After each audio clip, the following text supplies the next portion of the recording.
make it a part of your day.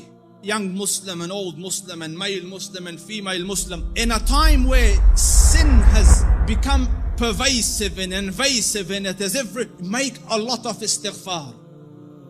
Because from the punishment of Allah Rabbul Izzah, me and you were given two safeties. Two things that we could hide behind and keep the adhab of Allah away. Allah Rabbul Izzah says, وَمَا كَانَ اللَّهُ لِيُعَذِّبَهُمْ وَأَنْتَ فِيهِمْ. The first, the Prophet. So long as, Allah said, so long as he is amidst you, I will not punish you. So the Rasul died and left. His sunnah is with us, but the Rasul went. The second one, and Allah will not punish them so long as they seek forgiveness. So the only salvation you have now is perpetual istighfar. The Rasul sallallahu alayhi wasallam says, I say more than 100 istighfar a day, and some say in a gathering. Busy yourselves with istighfar. Astaghfirullah al-azim. Oh Allah, forgive me. Oh Allah, forgive. Astaghfirullah. Perpetual, make it a habit. And wallahi, Allah will open all the doors of goodness upon you. In the time of Hassan al-Basri, he was alim, zahid, taqiyyun, naqi, lillahi al-wali, min ash-shaytani bari, a righteous man. And he had students. So he was busy with them. And a man came and he said, Shaykh, I have problems. So he goes, what's your problem?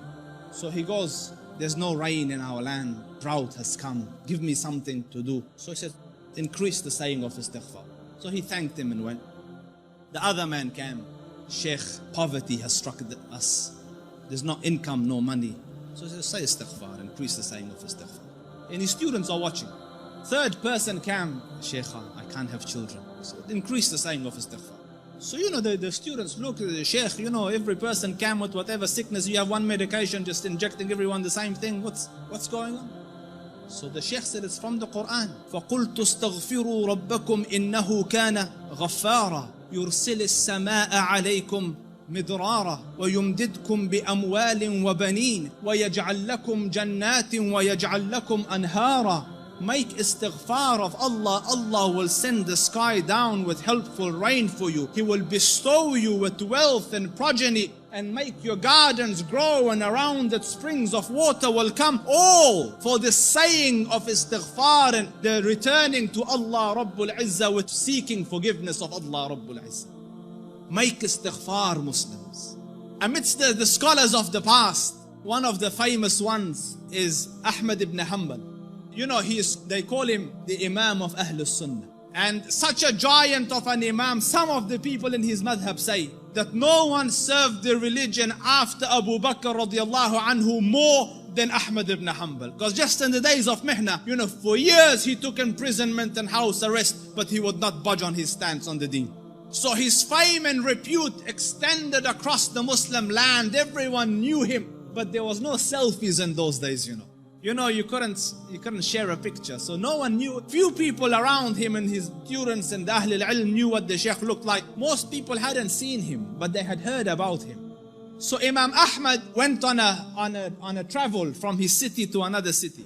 And when he reached that city, night befell him. He was in a masjid and he was trying to sleep in the masjid, because in those days there was no hotels and things. So the guard came and he said, get out of the masjid.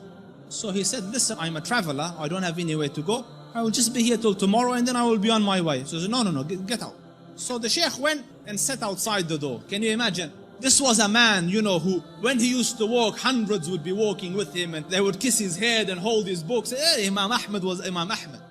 Now he's sitting at the door of the masjid. So he looks at him, he goes, didn't I tell you to go? He goes, I'm outside. He goes, no, get out. So he said, listen, it's just... So he said he held the Imam from his leg and dragged him onto the street. Imam Ahmad. And the Shaykh, subhanallah, And when he's landed in the middle of the road, across the road was a baker, the one that makes bread. So the baker saw him and he goes, listen, he sees in him signs of piety and taqwa. So he goes, come here and sleep in my bakery, and I am making the dough all night and fixing the bread, because people will come at Fajr to buy, but you sleep here as I'm doing my work.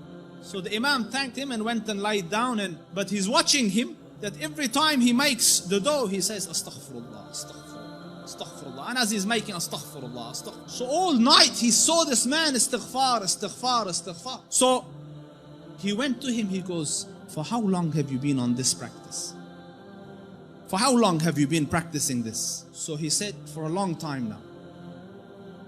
So he said, for how long? He said, for a long time. So he goes, have you seen any benefits? Because no one can be so consistent and perpetual on dhikr and on istighfar and Allah not grant him some favor. So he goes, I've realized that whatever dua I ask, Allah grants me, except for one dua that he hasn't accepted. So he said, what dua was this? He said, I prayed that, Ya Rab, let me see Imam Ahmad ibn Hanbal, and so far I haven't seen him. So the Shaykh said, he goes, Subhanallah, he dragged me by my feet to come into your bakery, simply cause, imagine, out of my city into his house, out of his house when I was refusing, dragged me by my feet so that I could come and answer to your dua. فقلت استغفروا ربكم إنه كان غفارا يرسل السماء عليكم مدرارا ويمددكم بأموال وبنين ويجعل لكم جنات ويجعل لكم أنهارا. My dear brothers, turn to Allah Rabbul Izzah. Wallahi, I don't say this as a nice to say, but all of the problems to all your answers is Allah Rabbul Izzah. Your refuge from every difficulty is Allah Rabbul Izzah. Turn to Him with it. Wallahi, turn once to Allah Rabbul Izzah, and you will find your Lord more merciful and more accommodating and more accepting than the kindest of the kind of this world.